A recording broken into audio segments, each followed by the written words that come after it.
So good morning everyone. हमें अब start करना है चैप्टर नंबर 2, जो एनसीईआरटी के हिसाब से नाम है breathing and exchange of gases. So write down chapter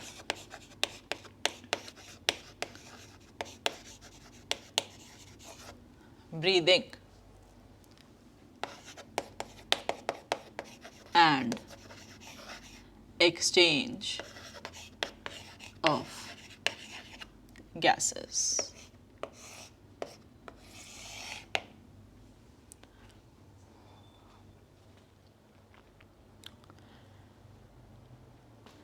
तो देखो, सबसे पहले हम अक्सर दिमाग में कंफ्यूजन रख लेते हैं कि ब्रीदिंग और रेस्पिरेशन एक ही बात होते हैं। नहीं है एक बात। क्या क्या डिफरेंस है समझो। सबसे पहले ब्रीदिंग का मतलब it is exchange of gases. हमने फ्रेश एयर, जो फ्रेश एयर है, उसको इनहेल किया, वो लंग्स में गई, और लंग्स में जो फाउल एयर थी, फाउल एयर मतलब जो अब हमारे काम की नहीं है, क्योंकि उसमें CO2 कंटेंट थोड़ा ज़्यादा हो गया, जो हमारे को कोई फ़ायदा नहीं देगा, उस फाउल एयर को हम बाहर निकाल देते हैं। स्कूल में ना अक्सर ऐसा कह देते हैं, breathing is intake of oxygen and acceleration of CO2। ये नहीं याद करना। हम जब इनहेल करते हैं तो भी दोनों गैसेस लेते हैं, और एक्सहेल करते हैं तो भी दोनों गैसेस लेते हैं। क्यों ऐसा होता है अब आपको इस चैप्टर में समझ आ जाएगा। So breathing is exchange of gases in between the atmosphere and lungs, inhalation of fresh air and exhalation of foul air। बस इतना ही ब्रीदिंग है। तो लिखो ब्रीदिंग के आगे लिखो सबसे पहले breathing it is the exchange of gases, it is the exchange of gases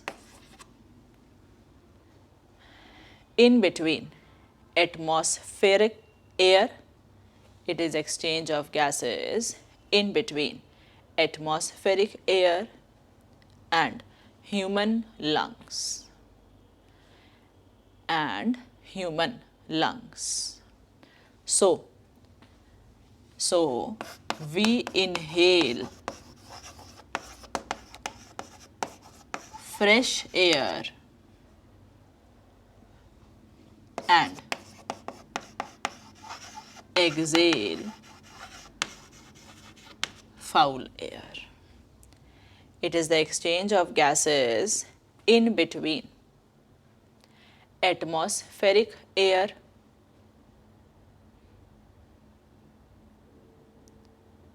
and human lungs.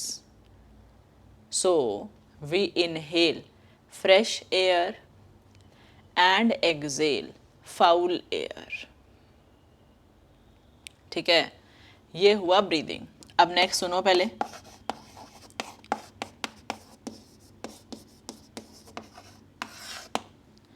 Respiration क्या है?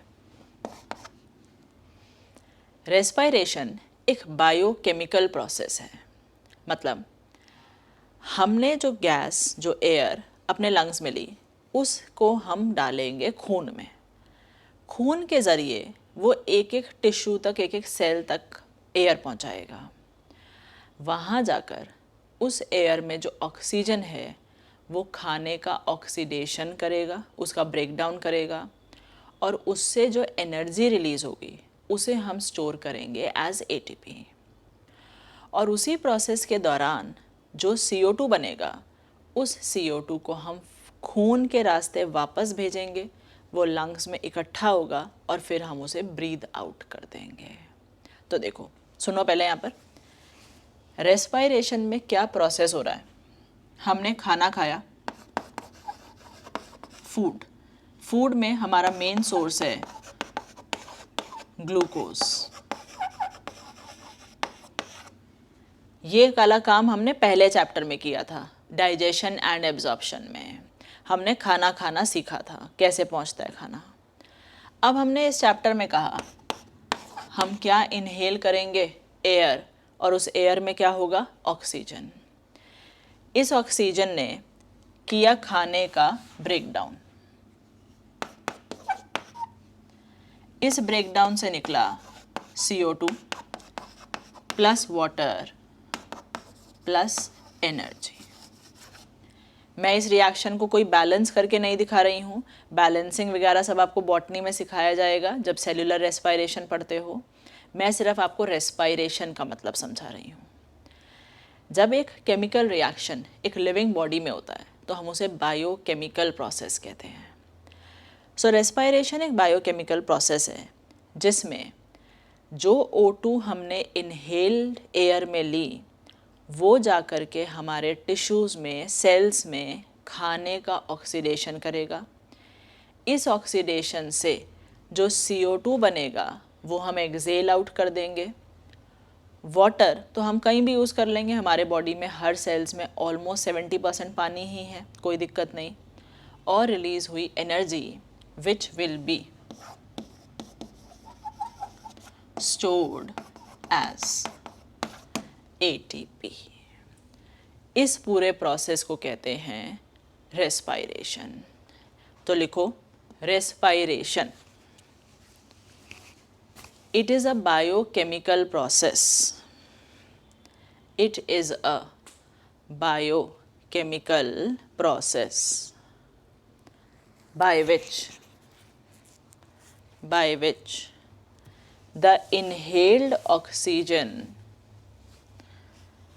which the inhaled oxygen is used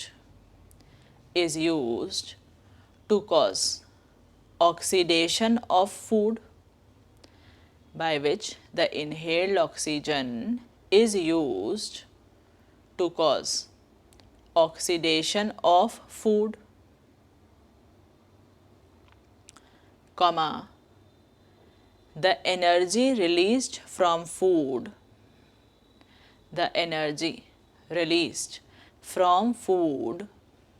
gets stored as ATP.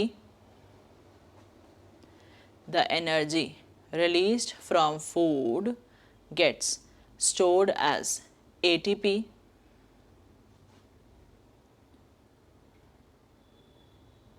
And the remaining byproducts are CO2 and water. And the remaining byproducts are CO2 and water. Bracket में लिख देना CO2 is exhaled out. CO2 is exhaled out. ठीक है, तो definition लिखने के बाद नीचे ये वाला इक्वेशन लिख दोगे। ये हमने समझ लिया ब्रीदिंग और रेस्पायरेशन।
हाँ जी, अब मैंने एक फ्लो चार्ट बनाया है, देखो इसे। एटमॉस्फेयर से लंग्स ने फ्रेश एयर लिया और एक्सचेंज में फाउल एयर दिया। ये वाला जो एक्सचेंज है इसी को मैंने अभी समझाया ब्रीदिंग कहते हैं। Exchange of gases between atmosphere and lungs, inhale fresh air and exhale foul air. उसके बाद लंग्स ने ब्लड कैपलरीज को ऑक्सीजन दिया और बदले में CO2 लिया। दिस एक्सचेंज ऑफ गैसेस, लिख लेना, this exchange of gases in between lung and blood capillaries is called external respiration। यहीं पर स्पेस हो तो यहीं साथ साथ लिख देना, this exchange of gases in between lungs and blood capillaries is called external respiration।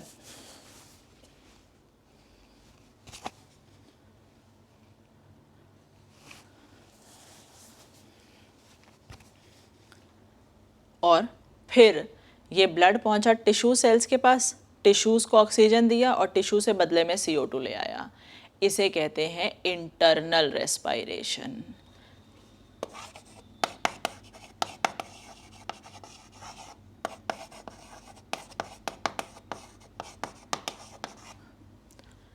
तो लिख दो, दिस एक्सचेंज ऑफ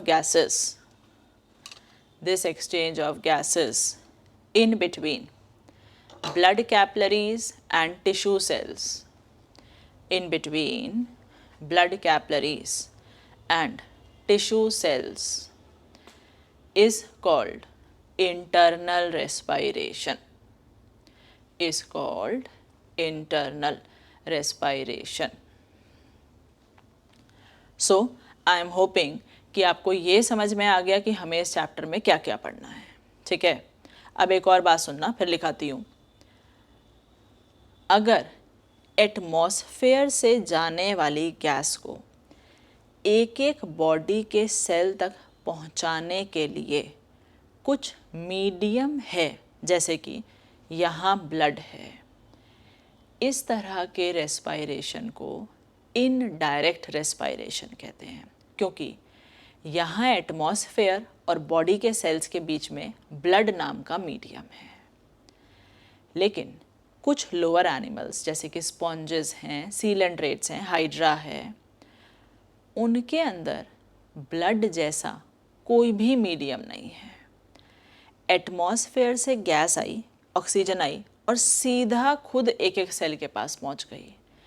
बीच में कोई मीडियम नहीं है जो उसको पहुंचाएगा और एक्सचेंज में CO2 ले आएगा। तो डायरेक्ट एक्सचेंज हो रहा है विदाउट मीडियम, तो उसे डायरेक्ट रेस्पायरेशन कहते हैं। और अगर बीच में कुछ ब्लड जैसा मीडियम है जो एक्सचेंज ऑफ गैसेस करवाता है, तो उसे इनडायरेक्ट रेस्पायरेशन कहते हैं। तो डालो एक heading, types of respiration.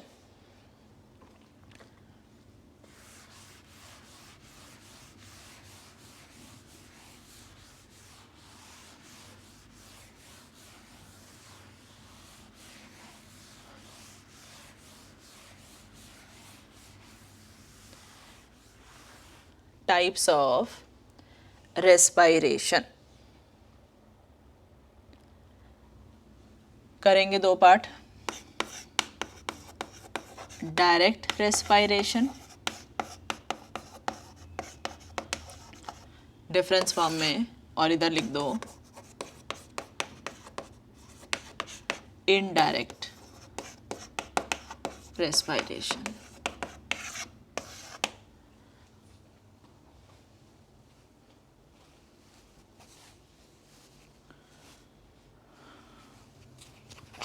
Direct respiration और indirect respiration.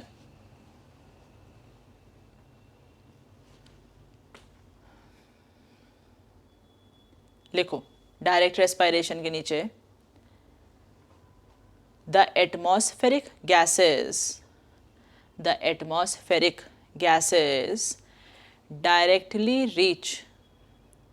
directly reach into tissues or cells of the body. The atmospheric gases directly reach into the tissues or cells of body. comma, without any medium in between. Without any medium in between. Example, some lower non-chordates like sponges, hydra, etc. Some lower non-chordates like sponges, hydra, etc. अब लिखो indirect respiration के नीचे, indirect respiration लिखो इसमें, there is some medium like blood present, there is some medium like blood present which causes the exchange of gases,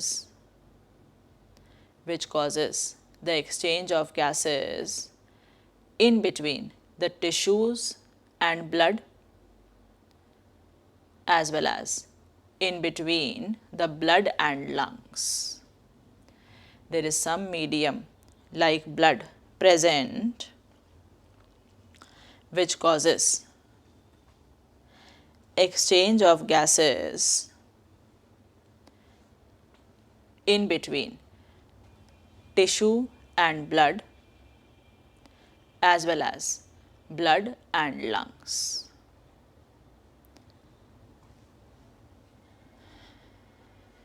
Example, in all the chordates. Example, in all the chordates. ठीक है, ये एक तरीका हुआ respiration को divide करने का। अब ऐसा एक और टेबल बनाओ।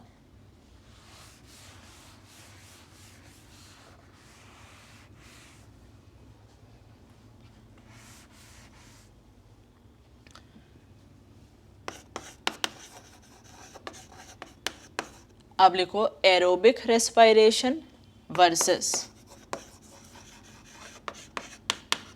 Anaerobic respiration. Aerobic respiration versus anaerobic respiration. सुनना पहले, ये बेसिक बातें आपने स्कूल में पढ़ रखी हैं, बस हम उनको एक बार रिवाइज कर रहे हैं। सुनो फिर लिखाती हूँ। नाम बता रहा है, जिस रेस्पिरेशन में ऑक्सीजन का होना ज़रूरी है वो है एरोबिक, जो बिना ऑक्सीजन के हो सकती है वो है एनारोबिक। जब एरोबिक रेस्पिरेशन होता है तो CO2 एक बाय प्रोडक्ट, एक और एक्स्ट्रा प्रोडक्ट पक्का बनता है। एनारोबिक रेस्पिरेशन में CO2 बन भी सकता है, नहीं भी बन सकता। एरोबिक रेस्पिरेशन सेल के साइटोप्लाज्म में शुरू होता है और जाके कंप्लीट होता है माइटोकॉन्ड्रिया में, लेकिन एनारोबिक रेस्पिरेशन पूरी तरह से साइटोप्लाज्म में ही होता है। एरोबिक रेस्पिरेशन में अमाउंट ऑफ एनर्जी रिलीज काफ़ी ज़्यादा है, काफ़ी ज़्यादा ATP बनते हैं। एनारोबिक रेस्पिरेशन में नंबर ऑफ ATP फॉर्म्ड बहुत कम होते हैं। ठीक है, अब अगर आपसे कोई पूछे, ध्यान से सुनना, ज़्यादातर प्लांट्स और एनिमल्स क्या करते हैं, तो आप कहोगे एरोबिक रेस्पिरेशन। कुछ एनारोबिक बैक्टीरिया हैं, कुछ लोअर एनिमल्स हैं, थोड़ा बहुत जो शो करते हैं एनारोबिक रेस्पिरेशन। लेकिन और साथ के साथ याद करो, मैंने आपको एक और पॉइंट लिखाया था, ज़्यादातर पैरासाइट्स भी क्या शो करते हैं, एनारोबिक या एनऑक्सीबायोटिक रेस्पिरेशन। याद आया, लिखा था हमने डाइजेशन में। लेकिन एक बात ध्यान रखना, जो मैच्योर RBC होता है, मैच्योर RBC, वो भी एनारोबिक रेस्पिरेशन करता है, क्योंकि मैच्योर RBC में ना तो न्यूक्लियस होता है, ना कोई ऑर्गेनेली होती है, मतलब माइटोकॉन्ड्रिया भी नहीं होता, तो सिर्फ साइटोप्लाज्म बचा, तो सिर्फ ऑप्शन ही क्या रह गई उसमें, एनारोबिक। तो ज़्यादातर प्लांट और एनिमल, सारे ही प्लांट और एनिमल ज़रूर एरोबिक करते हैं, लेकिन हमारी ही बॉडी का आरबीसी क्या करता है? एनारोबिक। ठीक, लिखो डिफरेंस। सबसे पहले एरोबिक रेस्पिरेशन में रिक्वायर्स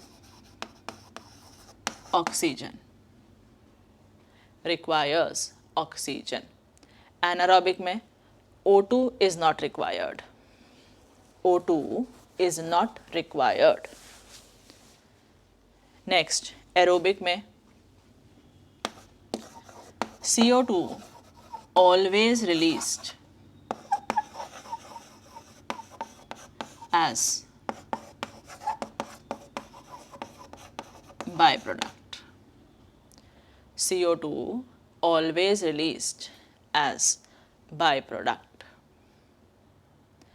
एनारोबिक में CO2 may or may not be released, CO2 may or may not be released.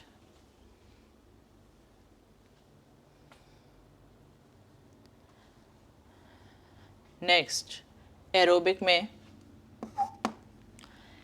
more number of ATP are generated, more number of ATP are generated. Anaerobic में very few ATP are produced, very few ATP are produced. Next aerobic में it occurs in cytoplasm and mitochondria. Aerobic में it occurs in cytoplasm and mitochondria. Anaerobic में occurs only in cytoplasm, occurs only in cytoplasm.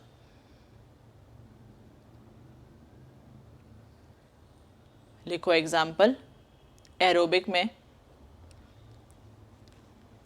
में most of the plants and animals, most of the plants and animals. Anaerobic में anaerobic example some anaerobic bacteria,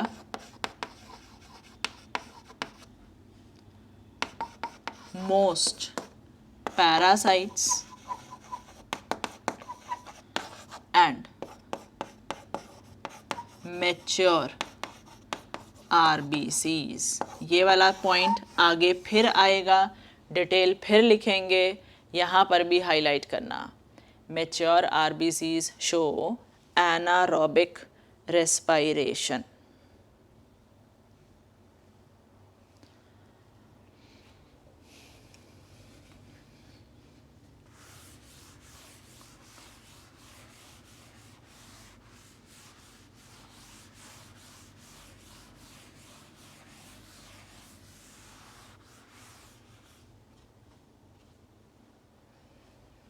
ठीक है, तो ये हमने chapter का थोड़ा सा types of respiration, breathing respiration, basic कुछ बातें समझ ली।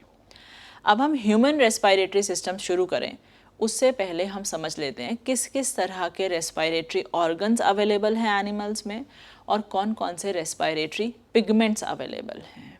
तो लिखो types of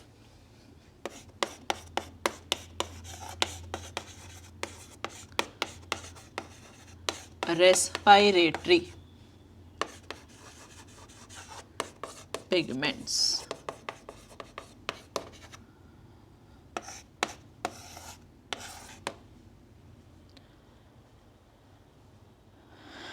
Types of respiratory pigments.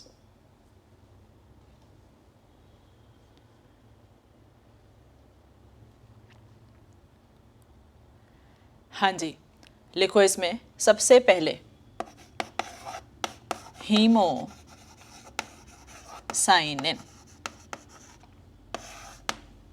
Number 1 है haemocyanin.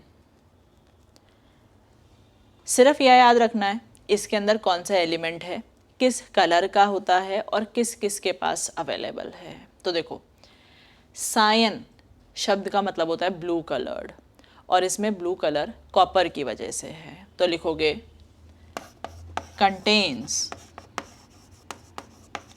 Cu copper,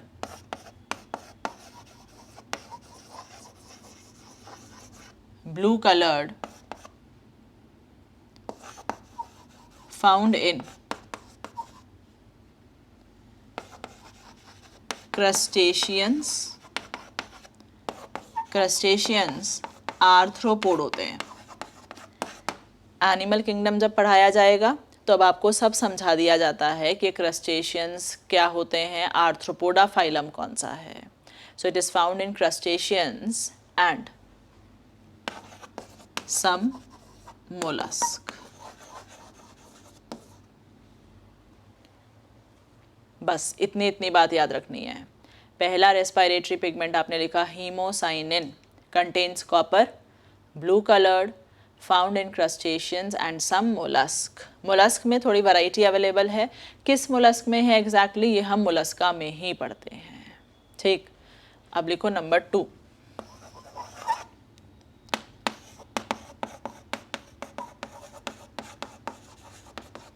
इकाइनोक्रोम। इकाइनोक्रोम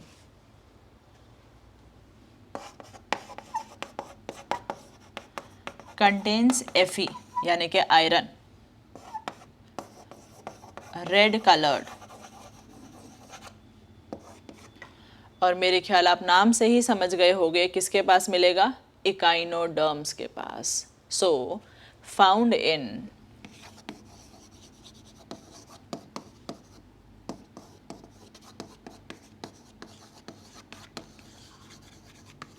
echinoderms, found in echinoderms। अब लिखो नंबर 3।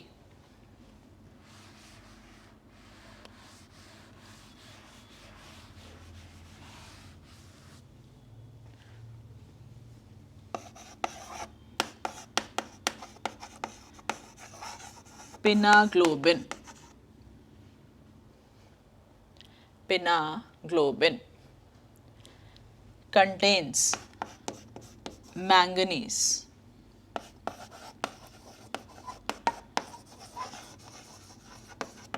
brown colored। Pinaglobin contains manganese, brown colored, found in some mollusk like Pelecypoda. ये एक क्लास है, this class belongs to Mollusca. इनके अंदर pinnaglobin होता है। Pinnaglobin contains manganese, brown coloured, found in some mollusc like Pelecypoda. ये एक class है which belongs to Mollusca.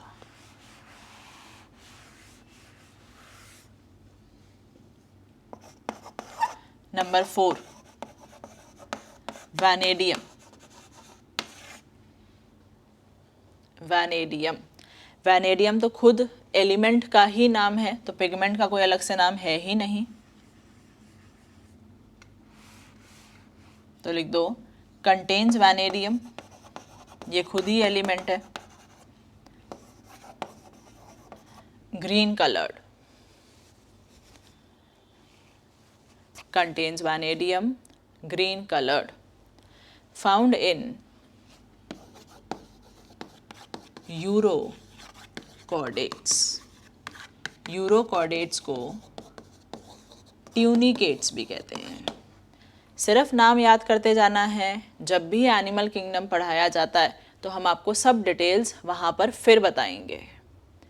So it contains vanadium, green coloured, found in urochordates, या उनको कहते हैं ट्यूनिकेट्स।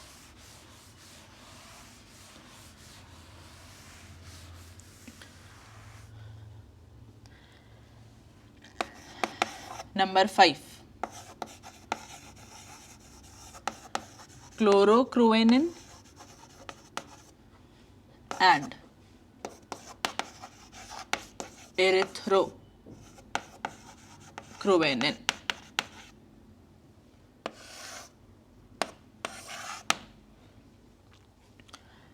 क्लोरोक्रोएनिन एंड एरिथ्रोक्रोएनिन।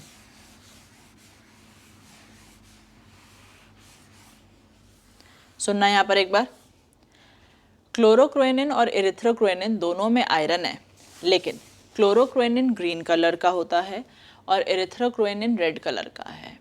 इसमें आयरन ऑक्सीडाइज्ड फॉर्म में है, इसलिए ये रेड कलर का हो जाता है। तो लिखो क्लोरोक्रोएनिन के नीचे contains Fe and is green coloured, तभी नाम में क्लोरो आ रहा है। Contains Fe and is green colored. Found in सबेला। सबेला एक मेंबर है फाइलम एनालिडा का, belongs to phylum Annelida. Chlorocroenin has Fe, is green colored and it is found in Sabela. Sabela is a member of belonging to phylum Annelida. Erythrocroenin के नीचे has oxidized Fe and is red colored. Has oxidized Fe and is red colored.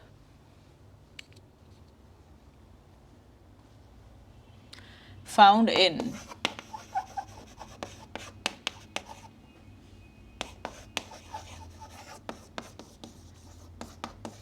Polychaeta. Found in Polychaeta. Polychaeta के bracket में लिख देना, it is class belonging to Annelida. It is class, ये class है Annelida के under.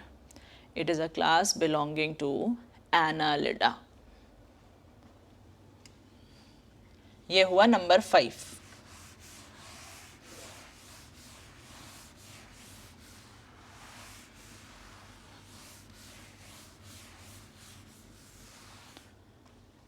अब last देखो number 6, haemoglobin. इसको हम शॉर्ट में HB लिख देते हैं। Haemoglobin HB। हाँ जी, तो हीमोग्लोबिन में भी Fe है, आयरन है, और ये रेड कलर्ड का पिगमेंट है। तो लिखो कंटेन्स Fe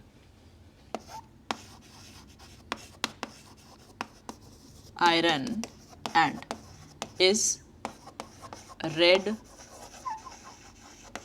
colored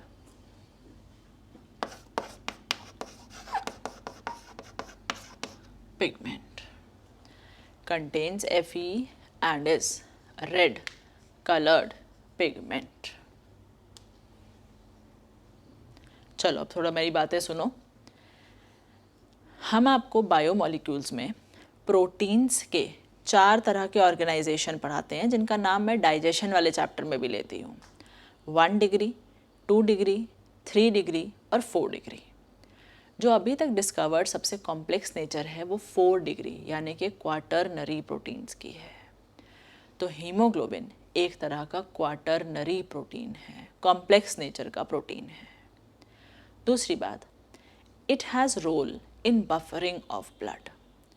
बफर वो होता है जो किसी भी मीडियम का pH कांस्टेंट रखने में मदद करता है। तो हमारे ब्लड में बहुत सारे बफर्स हैं, उनमें से एक बफर हीमोग्लोबिन है। हीमोग्लोबिन का काम है हमारे ब्लड का pH जो कि 7.4 रहना चाहिए हर वक्त, उसको मेंटेन करने में मदद करता है। तीसरी बात, ह्यूमंस की बात करें तो हमारे आरबीसी के अंदर हीमोग्लोबिन होता है और कहाँ पर अटैच्ड होता है, इनर मेम्ब्रेन पर, कुछ इस तरीके से। अगर ये मैं आरबीसी दिखा रही हूँ, इस आरबीसी के मेम्ब्रेन के इनर सरफेस पर, दो मेम्ब्रेन नहीं है, मेम्ब्रेन एक ही है, इसके इनर सरफेस पर ये अटैच्ड है हीमोग्लोबिन। और एक आरबीसी में ईच आरबीसी हैज़ 260 से 300 मिलियन एचबी मॉलिक्यूल्स। ये हर आरबीसी की प्रॉपर्टी है, इस रेंज में रहते हैं।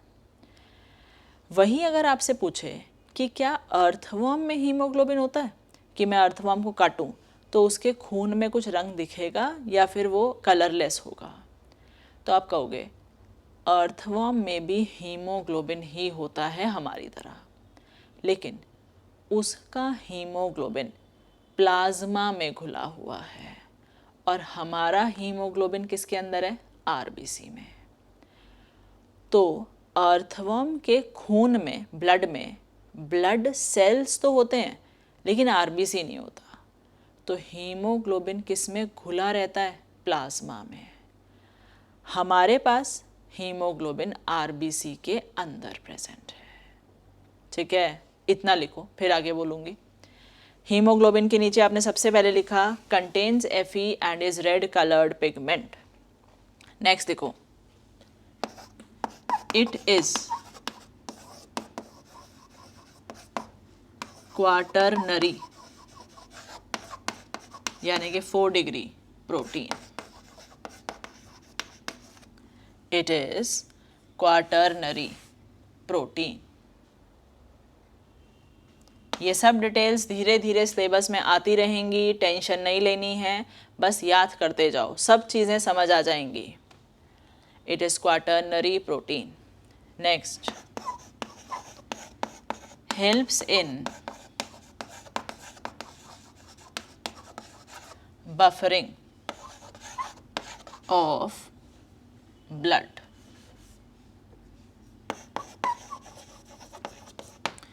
helps in buffering of blood।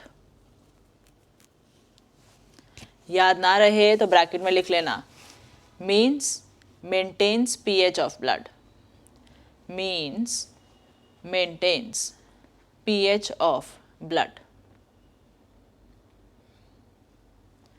Next, it is located within human RBC। It is located within human RBC attached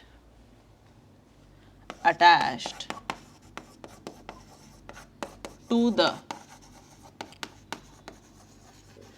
inner surface of RBC membrane। It is located within human RBC attached to the inner surface of RBC membrane। Next, यहाँ लिख रही हूँ, each RBC has 260 से 300 million HB molecules। Each RBC has 260 से 300 million HB molecules। ठीक है, इसी के नीचे एक पॉइंट लिखो और उस पॉइंट को बॉक्स में डाल देना, क्योंकि हम डिटेल यहाँ आप नहीं पढ़ रहे हैं, साथ में एक एडिशनल पॉइंट लिख रहे हैं। लिखो पॉइंट पहले, इन अर्थवर्म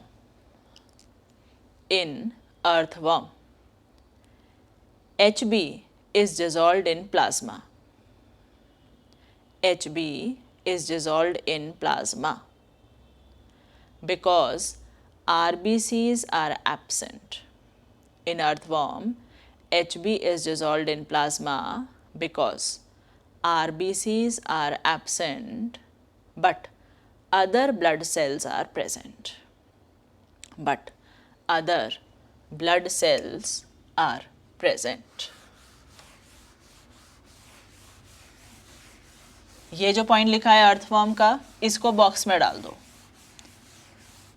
ये ह्यूमंस की बात नहीं है.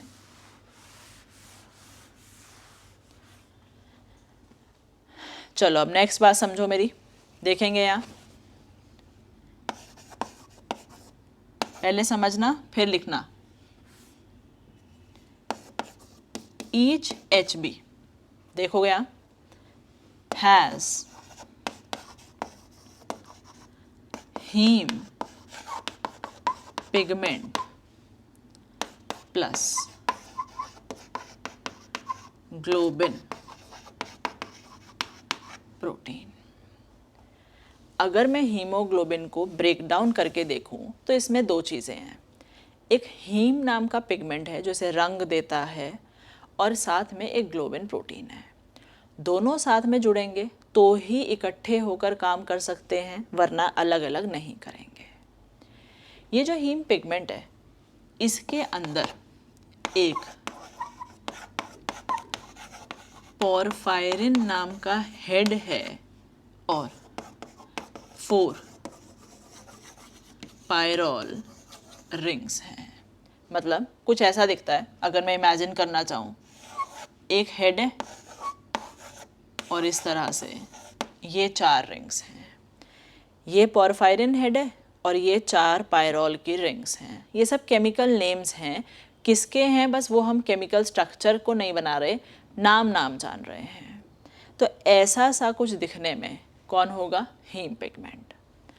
जो ग्लोबिन प्रोटीन है उसमें प्रेजेंट होती है 4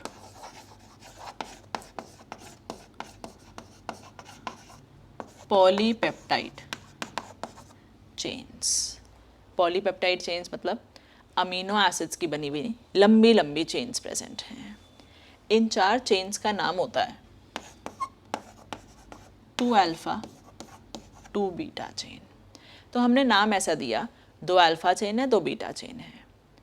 हर एक अल्फा चेन में 141 अमीनो एसिड है, तो मतलब एक 141 की, दूसरी 141 की. हर एक बीटा चेन में 146 अमीनो एसिड चेन है, तो 146 एक और 146. टोटल 574 अमीनो एसिड्स प्रेजेंट हैं. कौन से वाले हिस्से में? ग्लोबिन पार्ट में. और हीम पिगमेंट को बनने में एक अमीनो एसिड मदद करता है, हेल्प करता है नहीं इसके अंदर, लेकिन वो अमीनो एसिड होता है तो उसकी हेल्प से ही ये हीम पिगमेंट बनता है. उस अमीनो एसिड का नाम है ग्लाइसिन. अब एटलीस्ट आप अमीनो एसिड का मतलब समझते हो, ठीक है? लिखो, अब इतना लिखो.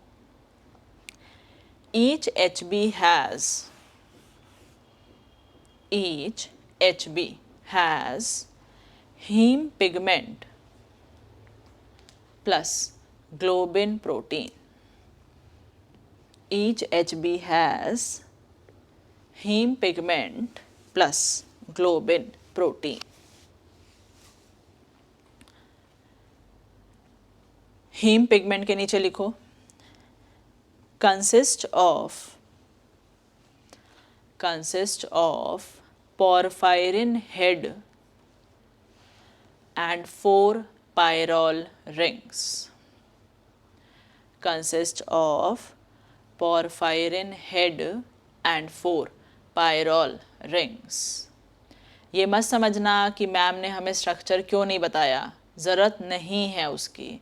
बस नाम भी लिखा रही हूँ कि कल को पूछ ले कि which of the following has a porphyrin head structure present, तो आपको पता हो कि वो हीम पिगमेंट में हीमोग्लोबिन में होता है. ठीक है, हीम की बात हो गई. अब लिखो ग्लोबिन प्रोटीन के नीचे. It has 4 polypeptide chains. It has 4 polypeptide chains. So there are 2 alpha chain plus 2 beta chain. जैसे मैंने लिखा है आप अपने हिसाब से लिखना है, अल्फा बीटा लिखना है. So there are 2 alpha plus 2 beta chains. Next line में लिखो, each alpha chain is made up of, each alpha chain is made up of 141 amino acid and each beta chain is made up of 146 amino acid. Each alpha chain is made up of 141 amino acids and each beta chain is made up of 146 amino acid. So there are total 574 amino acids present. So there are total 574 amino acids present.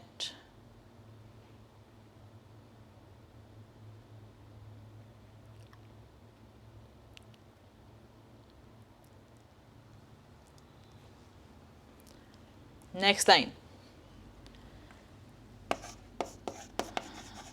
Amino acid glycine. लिखा है सामने amino acid glycine.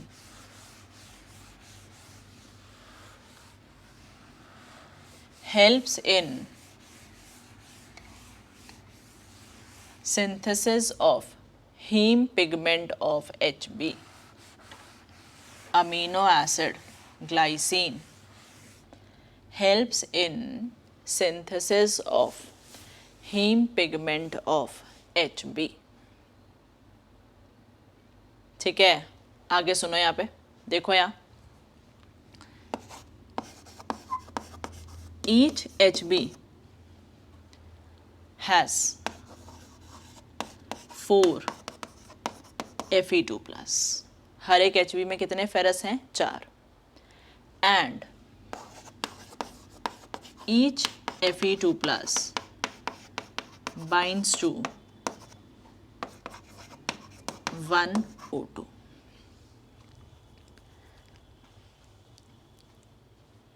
क्या लिखा मैंने? Each Hb has 4 ferrous and each ferrous binds to 1O2. So each Hb can carry 4 O2 molecules या 8 O atoms. फिर लिख रही हूँ, फिर समझा रही हूँ. हर एक हीमोग्लोबिन में 4 फेरस हैं. ठीक, पूरे हीमोग्लोबिन की बात हो रही है. और हर एक फेरस एक ऑक्सीजन मॉलिक्यूल उठाता है. तो 4 फेरस कितने ऑक्सीजन उठाएंगे? 4 O2. अगर आपसे मॉलिक्यूलर फॉर्म में नहीं पूछा तो एटॉमिक फॉर्म में पूछ सकता है. 4 2 ज़ा 8, तो 8 O एटम्स कैरी कर रहा है. तो हर एक RBC में 260 से 300 मिलियन Hb हैं और हर एक Hb कितने O2 उठा रहा है? 4. सीधे सीधे ये डायरेक्ट सब क्वेश्चंस हैं. फिर एक क्वेश्चन आएगा, अगर Hb में फेरस की जगह फेरिक हो जाए, Fe3 प्लस हो जाए, तो ऐसा हीमोग्लोबिन O2 कैरी नहीं करता. इस कंडीशन को कहते हैं मेथ हीमोग्लोबिन. तो लिखो स्टार लगा के, if Fe2 plus changes to Fe3 plus, if Fe2 plus changes to Fe3 plus, comma, then such Hb can't carry oxygen. then such HB can't carry oxygen, comma, this condition called methemoglobin. This condition called methemoglobin.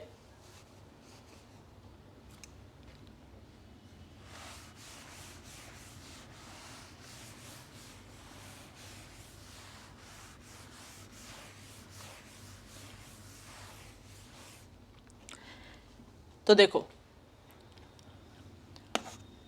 O2 binds with heme part of HB,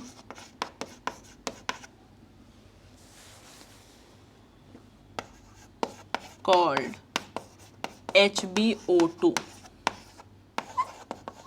oxyhaemoglobin. क्या कहा मैंने?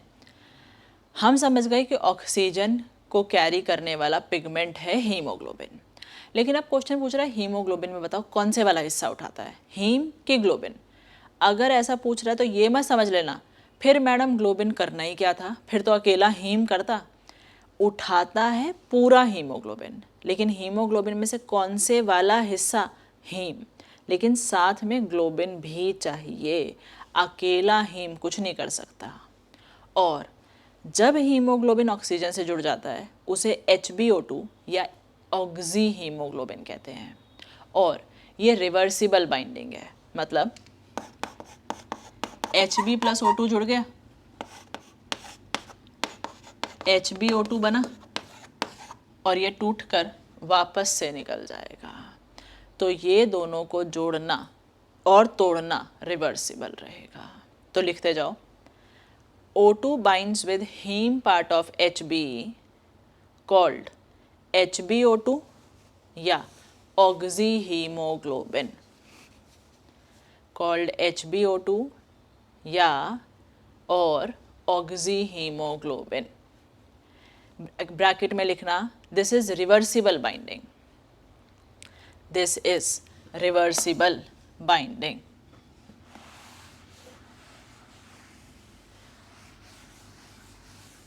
Next देखो, CO2 binds with globin part of Hb called HbCO2 या carb amino haemoglobin.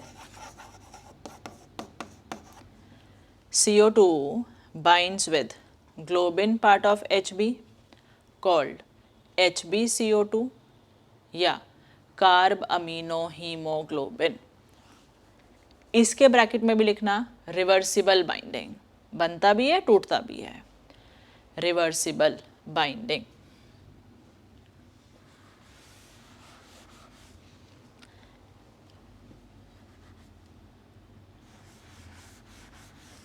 Next देखो, carbon monoxide binds with heme part of Hb called HbCO और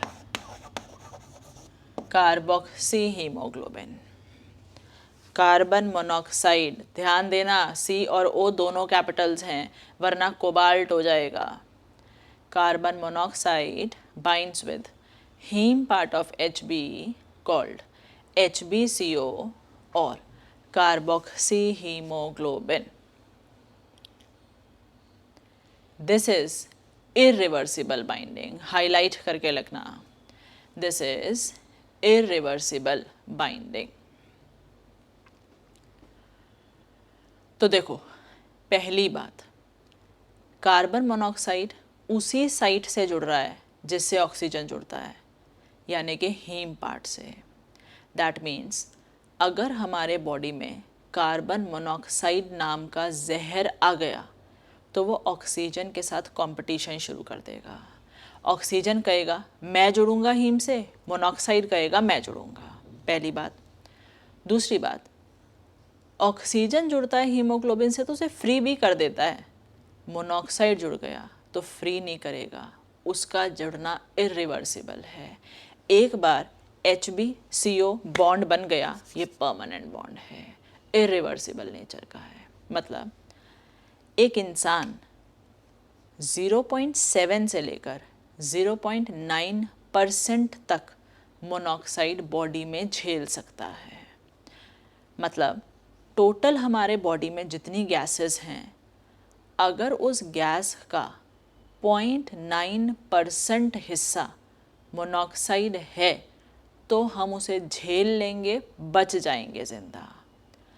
अगर हमारे total gas का 1% पार्ट मोनोऑक्साइड बन गया तो हम उसे नहीं झेल पाएंगे, and that will result in death due to carbon monoxide poisoning. क्यों? मोनोऑक्साइड आएगा, हर जगह से ऑक्सीजन को रिप्लेस कर देगा, खुद जुड़ जाएगा, और एक बार जुड़ गया तो हीमोग्लोबिन को हमेशा के लिए अपने साथ बांध लेगा, और ऐसे में ऑक्सीजन कहीं बॉडी में ट्रांसपोर्ट नहीं होगा, सारे टिश्यूज सफोकेट हो जाएंगे बिना ऑक्सीजन के, रिजल्टिंग इन देयर फेलियर। और इसकी दूसरी एक और रीज़न क्या है? हीमोग्लोबिन से मोनोऑक्साइड के जुड़ने की एफिनिटी ऑक्सीजन से 200 टाइम्स ज़्यादा है। मतलब ऑक्सीजन है, मोनोऑक्साइड है, दोनों कॉम्पीट कर रहे हैं, हीमोग्लोबिन से जुड़ेंगे। कार्बन मोनोऑक्साइड की हीमोग्लोबिन की तरफ अट्रैक्ट होकर के उससे जुड़ने की एफिनिटी, तेजी 200 गुना 200 टाइम्स ज़्यादा है एज कंपेयर टू ऑक्सीजन। तो इतनी ज़्यादा एफिनिटी होने की वजह से कोई स्कोप था ही नहीं कि ऑक्सीजन जुड़े और मोनोऑक्साइड रह जाए। बस हम कहाँ तक मैक्सिमम झेल सकते हैं? टोटल 0.9%। ठीक है, तो लिखो next line. So carbon monoxide competes with O2. So carbon monoxide competes with O2 for the same binding site of hemoglobin. For the same binding site of hemoglobin. And the binding of CO with Hb and the binding of CO with Hb is of irreversible nature. Is of irreversible nature.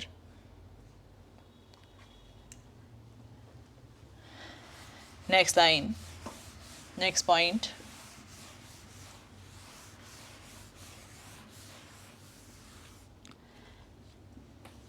Humans can tolerate 0.7 to 0.9% levels of CO. Maximum humans can tolerate 0.7 to 0.9% levels of CO maximum, comma, after which death can occur, after which death can occur due to CO poisoning, carbon monoxide poisoning, after which death can occur due to carbon monoxide poisoning.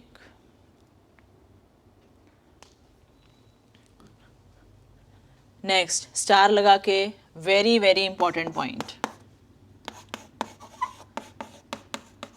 The binding affinity of CO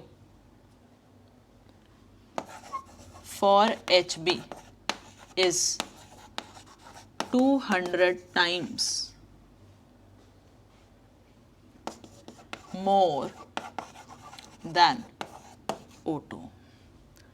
The binding affinity of CO for Hb is 200 times more than O2.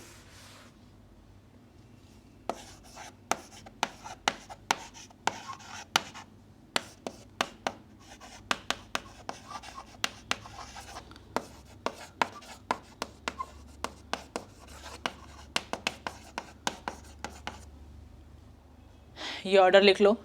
सबसे ज़्यादा binding affinity with Hb monoxide की है, उससे कम oxygen की है और सबसे कम CO2 की है।